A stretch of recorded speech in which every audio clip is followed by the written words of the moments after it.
Welcome to the Patriot League's Pillar Citizen Spotlight. My name is Aaron Robertson and I'm the president of the Patriot League, where we work to advance 4 pillars of moral truth that we believe sustain America's ability to survive and thrive: traditional marriage, parental rights, religious liberty, and the humanity of the unborn. Since 2009, we've been working to build a coalition of the Pillar Citizen community, those citizens who care about the Pillar principles for families and unborn children. And so we're so happy today to have Pastor Darius Holland with us as our guest to chat about these principles, and just looking forward to the conversation. Thank you for having me. Yeah, thank you, man.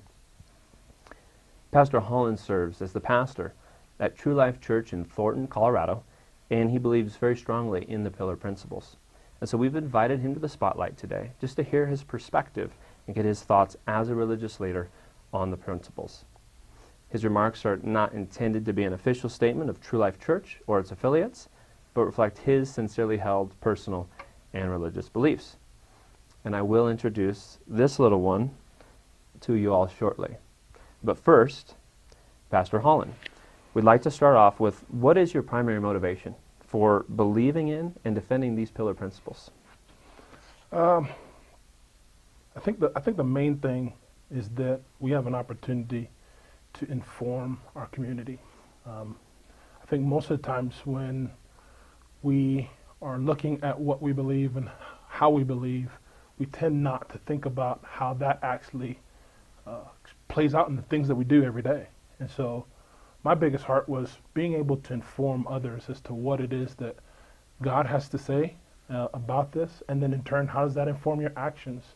And so this is a big area for us to just kind of sit down and talk about and determine whether or not there's a way in which I can inform that. That's all. That's right. Mm-hmm. So prior to serving as a pastor, you played 10 seasons in the National Football League, that little NFL deal that we got going. A team that won the Super Bowl. You had played on that, on the championship. So can you give our viewers a brief summary of the events that led to you going, because it's quite a jump, from being a football player to a pastor? Oh, man. Short story, right? Short story, right? I can summarize it with a story. 1996, we're playing for the Super Bowl, and we're going in to play New England, and that was probably one of those moments in life that you can't quantify with words, just because the atmosphere is electric. The people are excited, and it's all week long, so it just gets built on day upon day. You come in, you fly in.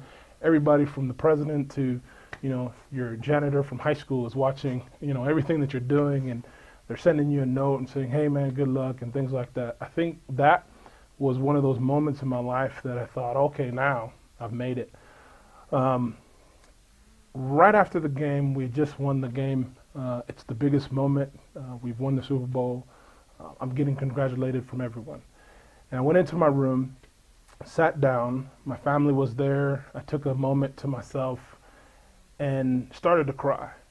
And the reason why I started crying is because I thought to myself, if this is the greatest moment of my life, I'm in trouble. Wow. I'm in trouble because nothing seemed to satisfy the hopes, the dreams, the expectations that were built up through that week.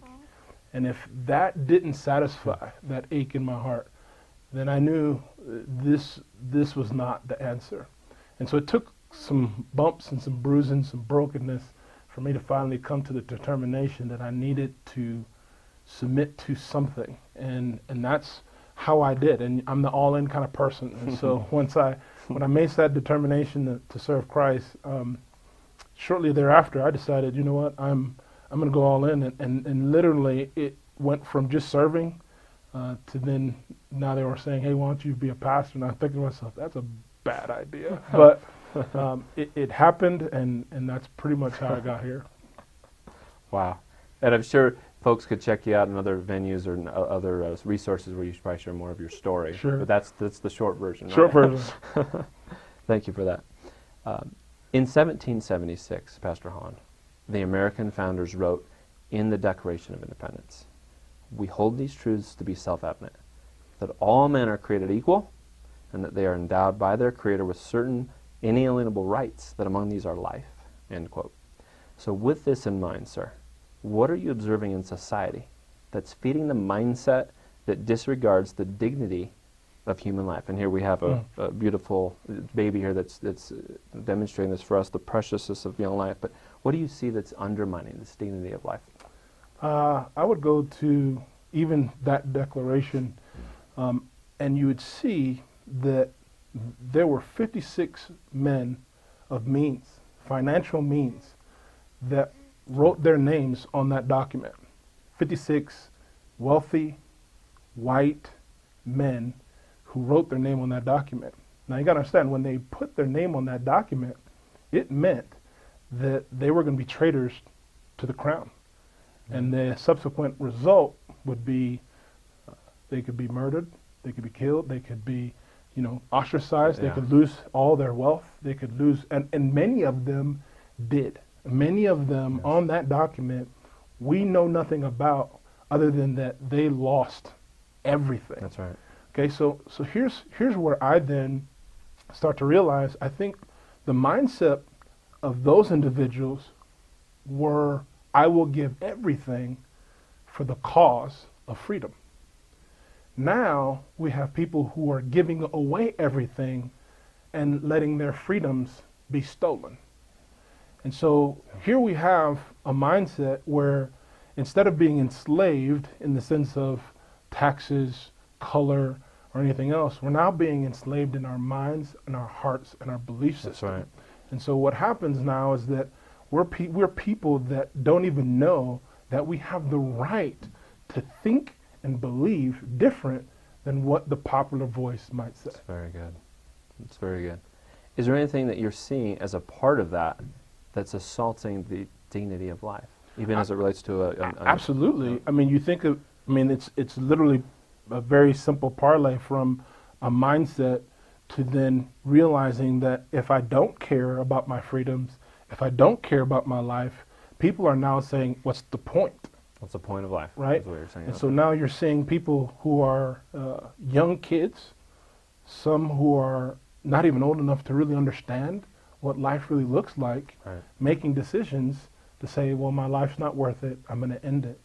And I'm talking about 8-year-olds, 9-year-olds that have not really gone through a whole lot and now are making some significant choices Right. to end their life. And so I make that statement to say that the mindset of giving up these liberties are the same mindsets in which now tells us what's the point. And the point of living is that we have an expression that's valuable and unique that benefits all of us, and yet we're not willing to even live that out because we've lost the mindset of living for something. Well, that's right. Yeah, for sure. So you probably noticed, all our viewers and folks here in the studio, a special visitor with us today, a beautiful newborn baby girl, and this is Annalise. And it's always a privilege to hold a newborn baby. And I thank her parents for allowing her to visit us with us briefly. And she's a reminder of the importance of the humanity of the unborn. And you see, Annalise, she's about to wake up here. Annalise was the unborn just 4 weeks ago. If I can get 4 fingers here. 4 weeks ago. It's okay, girl. It's okay, girl. And unbelievably, because she lives in one of the 8 states that have no gestational limits on abortion, a baby like her could have had her life taken before birth roughly 4 weeks ago. I hope that Annalise's presence moves us deep inside and highlights the travesty of legalized child killing. And I'm sure if Annalise could talk right now, she'd remind us that a child is a child no matter what side of the womb that they happen to be on. And this child also reminds us of the importance of all the pillar principles, and that traditional marriage is the God-given and best-suited context for her to be raised in, that her parents have the God-given parental rights to direct her upbringing, and that they should retain the God-given liberty to care for and raise her according to their faith and beliefs. Annalise belongs to her parents, not the government. And so with that, I'm going to hand her back to her parents. And again, thank you so much. So let me set this here. I guess the best part of the program is over now. Yeah, right? I'm so sorry. It's okay. Well, congratulations. Thank you so much. So beautiful. Okay, got it? Okay. All right. Okay. And we'll just keep on keeping on if that's Yep. okay. Yep. Okay, great. So, Pastor Holland, we've worked with you since 2014 as part of our Pillar Project. It's a non-ecumenical coalition of religious leaders calling on their governing officials to defend the Pillar principles. And as a member of the evangelical community, why, in your view, should the evangelical community not only believe in the principles, but also actually advocate for them as well? I think the two parts in that question that are important is the belief and advocacy. Okay. Belief basically says this is what I believe to be true or hold to be true. The advocacy is what we value. It's what we take action on.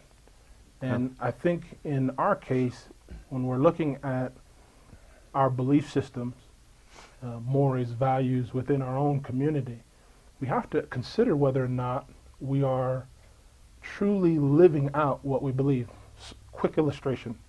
You go to the stoplight, you see that the stoplight says red, we stop because we believe that's a good thing and the stoplight is a good thing. Yeah. But once no one's around, it's late at night, the stoplight no longer has any reason to stop us other than to think, well, you know what, it's there, but nobody's here, I'm going to keep on going.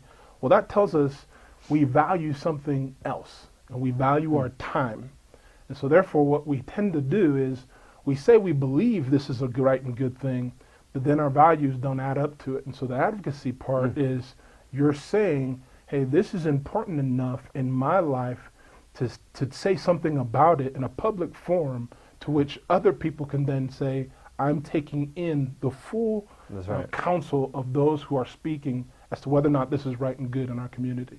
And even take the risk of getting criticized, right? Because Absolutely. as you know, Absolutely. just by opening your mouth, or anyone in your scenario, you open yourself up to criticism. Absolutely. But I go back to the document in which we first started out on. Here we have 56 men who chose to give up everything so that we have the founding of this nation. Yes.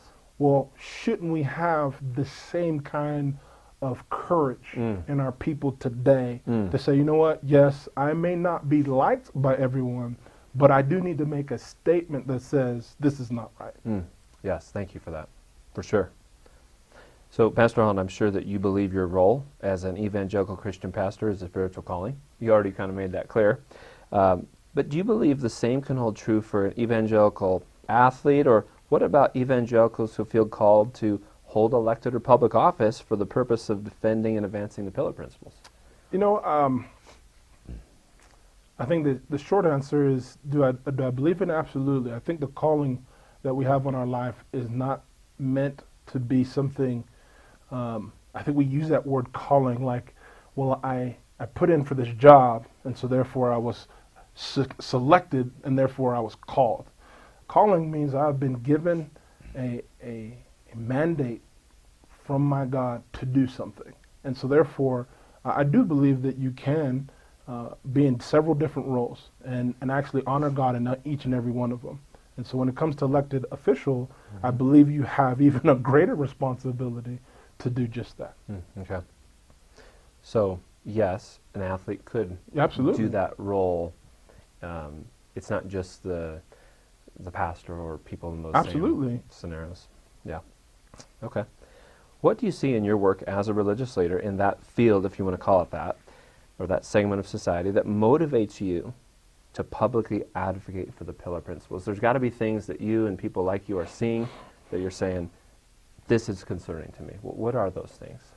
I've been hitting on it through my answers. I think the big part is, I think at this point in our society, locally and nationally, I think we have come to a point where truth no longer matters. You have a person who says, this is true. They can prove it with evidence. And someone will say, I don't care. That's not how I feel There you about go, it. right. And so therefore, it doesn't matter. And you're thinking to yourself, okay, that there's something wrong when a person or a document that has the authority to speak on a subject intelligently says something and we just negate it because of feeling and objectify it and say, well, that doesn't necessarily hold weight in this conversation. Right. And so therefore, for me, I think what happens is that at some point in everyone's life, you need to be able to say, you know what, when I was called upon to do something about this injustice, I was willing to say something. And so I think that's part of not what really motivates me, but I believe it's my calling. I went from a place where someone would say, hey man, you know, that is the pinnacle of life. Play football, Sure. make a lot of money, you know, and do everything that you want to do. And I'm looking at them and saying, no, you really don't want that. You really don't want to be able to be free of the law, free and to live above it. You really don't want that. Because what happens is that you realize there is no joy in that lacking of limitations. Knowing your left and right limits makes you feel that you are going to be safe.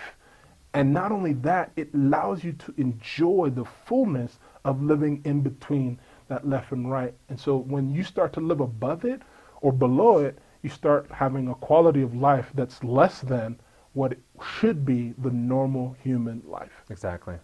Well, and along the same lines what you were saying, and you've probably heard this as well, it's like driving an automobile on the road and people say, well, you know, I want freedom and I'm a liberty person, right? Mm-hmm. Well, to your point, if we got rid of all the white lines, the yellow lines, and all the signs, none of us could get anywhere. Yeah. So those constraints, to what you're saying, are so essential for productivity of culture, even on a basic level. Absolutely. Yeah.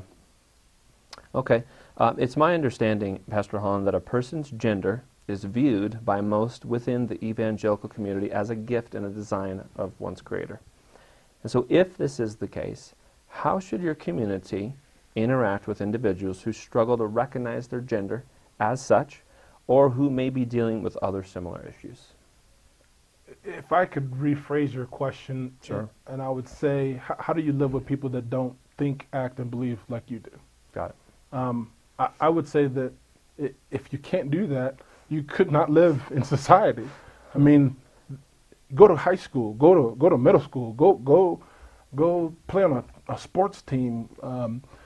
Matter of fact, just go to the coffee shop. I guarantee you, you're not going to be around somebody that believes the way you do, thinks the way you do, acts the way you do. I think that's part of the reason why we have the laws that we have. Now, some of those laws are codified. Some of those are things that we just know not to do. And so I think it is as simple as knowing that we all have to get on the elevator if we're going to go to the floor that we're supposed to go to. And sometimes you just got to get on. Now, granted, I may not think you smell very good. I may not think you dress very well. I may not think all those, but we still got to live together and we still got to do things together. Right. And so I think we're making it into something that I believe it never should have been, at least in the ecumenical community. Okay.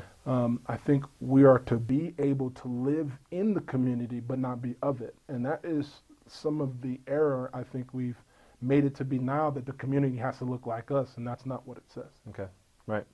So if those individuals, and if I'm hearing you correctly, you're sort of saying, correct me if I'm wrong, that we don't necessarily treat that different than any other difference. We just recognize the difference, live according to our convictions, but it's not like it's a separate thing. Is that fair to say, characterize what you were saying? Or? Absolutely. I do think that there's a conviction that each of us have. To say you're not prejudiced is to be foolish. I mean, I'm prejudiced against meat. I like it. I want it on my plate when I'm eating, right?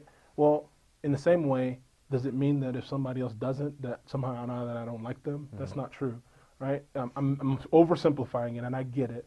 Sure. I said, but I'm saying that I can live to my set of beliefs, and we can be at the same table, and you live according to yours, Right. and not have a problem. Yeah. Now, it's when you make a statement that I don't agree with, I should be given the same right to speak my thoughts on that matter as you do.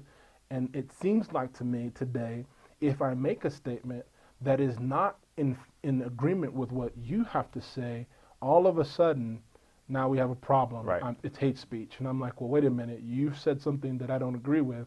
It's a I should be, conversation. yeah, that's what it It's is. just a conversation. Right now, if we raise our voices and things like that, I Yeah. get it. Intimidation comes from a lot of different realms. I get it. Yeah. But at the end of the day, if I am making a statement from a position that I believe is true, Right. you should give me the respect to be able to say it. It's very good. It's got to go both ways. Right? Absolutely. If we're ever going to see more, if you want to call it, healing between some of these communities, there's going to have to be humility in there. Absolutely. And two-way, yeah. And so if these individuals wish to attend your religious services, to hear the teaching, assuming they're not there to just be disruptive, are they welcome to do so? Absolutely. Yeah. I mean, I took that from your yeah. answer. Oh which yeah. is- You know, the funny thing is that the church, or at least in my opinion, our local church at True Life, I believe, is a place where somebody could walk in and ask the question, maybe what is right and good according to the Word of God, and be able to get an answer. Now, if you don't agree with it, you can leave and then choose to move on to the next place where Right. you can find where you want to live. But every place should be one that's welcoming, but affirming, I think not. They're different things. Different thing. Yeah, exactly. All right, Pastor, if we could, let's talk about a bill that was passed by our elected state legislators, and they are elected state legislators. We, the voters, put them in. And it became law this year, Pastor, in the state of Colorado. And the law makes it legal for an adult, in this case it's a psychotherapist, to have private conversations with a parent's child. I know you're a parent, so am I, so we can imagine this, as young as 12 years old, without the parent's permission, or the parent even knowing that the conversation took place. So what are your thoughts on this? I tend to, when I think about questions like this, I tend to look at other laws and ask the question, does this make any sense? For example, at the age of 15, you have to have a permit, and there's limitations on those permits in order for you to drive a car. Yeah. At the age of 17, that is when you can consent to sex. At the age of 18, you can actually then put in to smoke marijuana. At the age of 21, you can now actually, drink alcohol. At the age of 25 is when you can finally actually rent a car. Now, I'm not Well, trying that to be is the smartest interesting. person in the world. I'm not even trying to get into a whole lot of, theological ramifications here, but you're trying to tell me that if you can have those things happen in a person's life at 15, 17, 18, 21, and 25, Wow. and you put limits on those things so that the person who signs for them is the one who's responsible for them, but then you take a 12-year-old and say they don't have to do that, that makes no sense. Great analogy. And I think it's really hard to argue with that. I mean, it's enough said, I guess, right? Unless you had something more you wanted to add. I think that hit it. Okay, concerning the pillar of religious liberty, Pastor Holland, there was a bill proposed last legislature that would prohibit some members of the religious community from providing certain counseling services. Specifically, if an individual under 18 years of age, so here we go again with the age piece, if they're under 18, they're struggling with unwanted same-gender attraction. And of course, the parents are approving of this counseling. If that individual came to you, the bill would have prohibited you from providing your counsel if your counsel involved words or actions that supported their desire to produce the same gender attraction. And so it would have banned this regardless of whether your counsel just involved the conveyance of the traditional evangelical teaching as it relates to same gender attraction. So once again, would you please give us your thoughts on that proposal? Let me make sure I understand the question. Please. You're saying that if a person under the age of 17, Under 18. Yeah. 18 is wanting to have a conversation about their sexuality, and you don't agree with what they're thinking about, you cannot have a conversation with them. Yes, Basically, sir. is what you're saying. That is, I would say that's a fair representation of what this Okay. bill was. So again, I appreciate things like this, and I just take it in the context of law. So if I go into a school I cannot proselytize. I can't go in and actually start talking about, I'm a Christian and I want everybody to be saved according to my beliefs. Mm-hmm. But if someone asks me my opinion about what I believe, I have every right to make that statement. And here's where I think that comes from. When we go to the First Amendment, I have the right to speak how I believe. Right. I have the right to assemble how I believe and to make others known, specifically the government, what I agree with and what I don't agree with. Yes. That's on a public platform.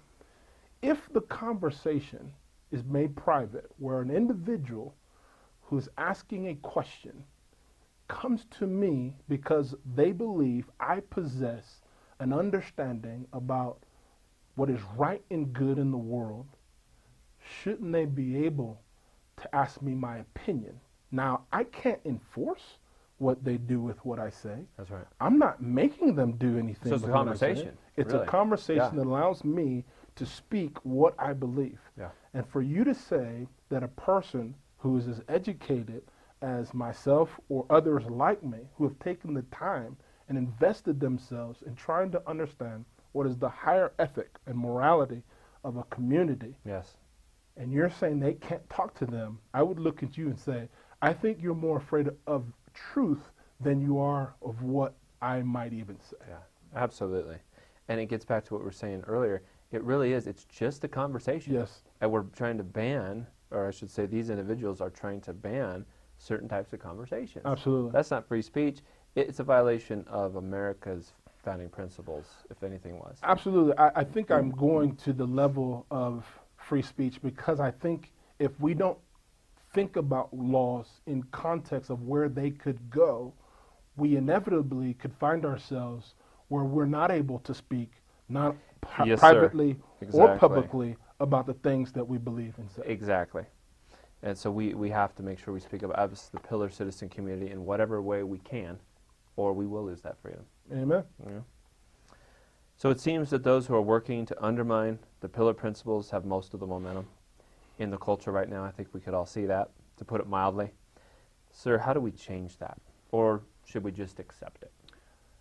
Well, I don't believe we should accept it, but I think what's really I'm gonna affirm it in one way.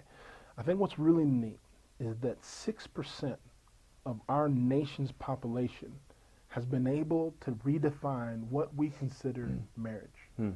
6%, less than when it initially started. It was like 3%. It's grown to be 6%. Now, think about this statement. If I believe in something so strongly that I go to my friends and say, hey, I just want you to know that this is something that we should do together, and I can get them to believe or agree with what I'm saying, that I have a place in this world to speak up and I can be heard in this government is an awesome thing. That's a positive. At the same time, we have allowed, and I say we, and I will even minimize it just to the Christian community, we have allowed for our voice to become negligible at best in the conversation because we're afraid of being labeled a hate speaker, or we're saying things that maybe just don't sit right with you. And I look at you and I go, I would compel you to not be that way. That's right. Because of the fact that if you believe upon the name of Jesus, that you should be a type of person that's willing to sacrifice it all for the sake of what you believe. Well, I think you hit it on the nail on the head when you talked about we're afraid. I really believe that's the root of why Absolutely. we don't. I don't know what other motivation really there is in general when someone doesn't speak up about something they see that's wrong. It's fear. And so if we, back to what you were saying before, if we don't speak up, we're going to lose even the freedom to speak up, on that. So it's very concerning. Yeah. So we know that citizens who care deeply about the pillar principles, they often hold very divergent theological perspectives, or they have no theological basis at all. In your view, should these pillar citizens work together to advance our shared pillar principles? And if so, on what basis? In other words, how can they do that without compromising what's most important to them, their beliefs and their faith? So a lot of people struggle with this, I think. Yeah, there's a lot to unpack there, and the reason why there's so much is because theologically there's so many issues that we're talking about. But I'm going to put that aside for a second and just say this: if there is something that is true, and I say that I'm going to say specifically to our Christian community just for a second. Yeah. If something is true, do you believe it comes from the Lord? Do you believe that all truth truly comes from your God? If that's the case, there are times when there are people in your life that don't believe like you do, that you should partner with in order to accomplish a task that God has called you to do. Now, there's areas where I think we struggle with that because of the fact that are we agreeing and affirming something else because Right. we're working together with this brother Right. or sister or this friend or this and I would look at you and say, I have people in my own house and in my own church that they do things that I don't do. And just because we're family doesn't always mean that we do things the same way. Right. And I'm a parent. I'm speaking as a parent right now. Man, we have parents who have kids who have done things, and we're like, what were you doing in your home? And you're like, nothing, I promise you. And so I turn to Luke 15. I think it's a perfect, stepping point. Dad does nothing wrong. His son chooses to be wasteful with everything that's given him, lives a life that is not according to what his dad Right. taught him, and yet he still loved him, he still cared for him, and he still wanted to be his father. And so I think in this particular case, I personally believe that when we are looking at something that is wrong, and you have people who will partner with you to help accomplish a task that Yes. truly is the right thing, you are going to have to set aside the fact that that person may not believe like you do, but have an equal desire to see that which is wrong be changed. That's right. And that applies to the pillar of principles, does it not? Absolutely, Because- 100%. Because we're not talking about unity of faith. Right. And it's sort of like you're saying, it's sort of guilty by association. You mentioned earlier in our time that you, sounds like, enjoy meat. Yeah. At one level or another. So I'm not a vegetarian, but let's just say I was. Well, people could look at this video and assume, well, they're sitting in the same studio, Right. looking at each other. Right. They must both love meat. Right. You Right. can't Right. jump to conclusions Absolutely. like that. So just because we might be on a particular purpose, pillar principles, standing with evangelicals, Catholics, Greek Eastern Orthodox, Muslims, Jewish, I mean, just up the line, it doesn't mean we're saying we have unity on anything else Right. other than these particulars.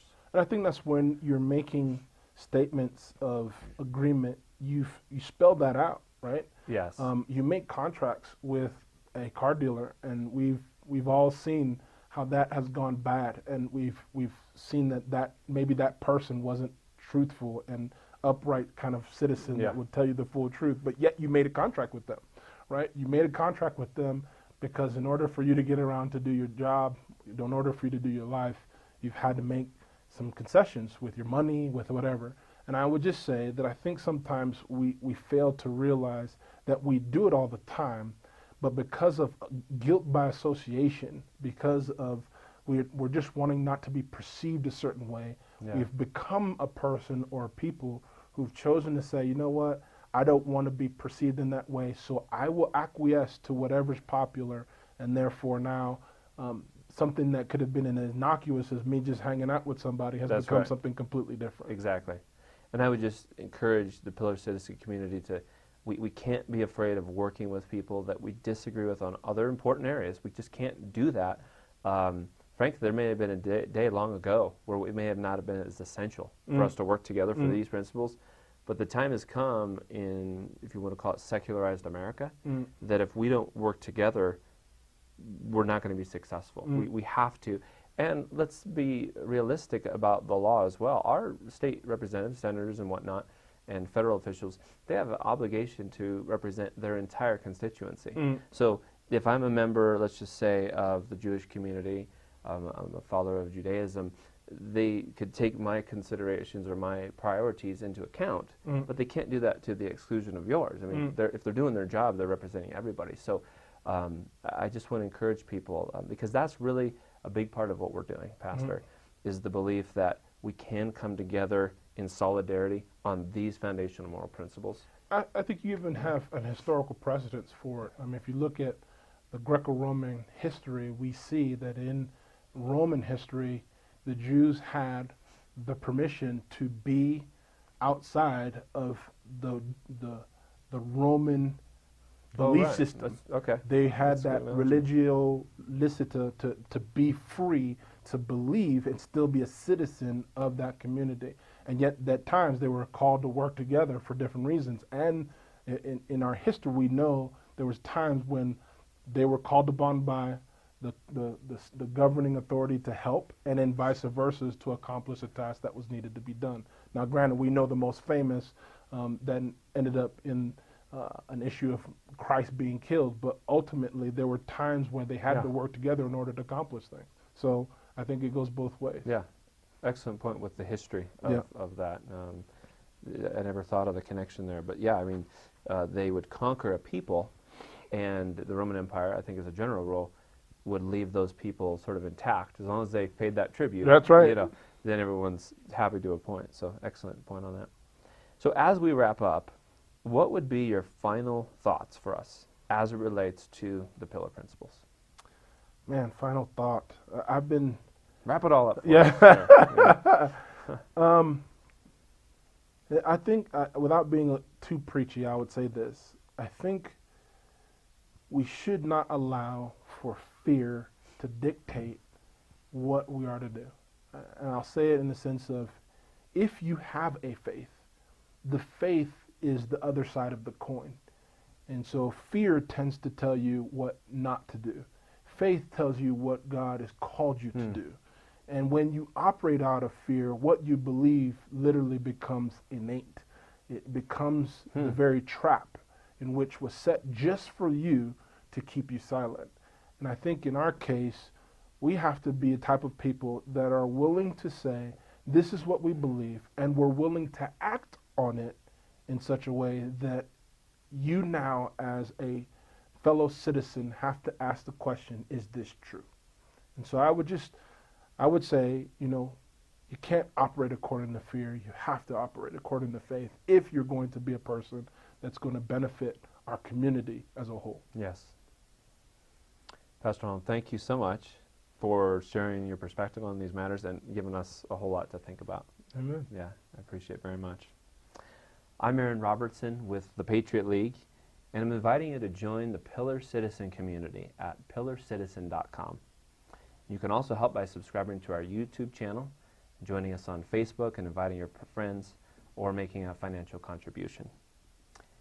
So on behalf of our entire leadership team, we want to thank you for watching The Spotlight. Thank you, sir.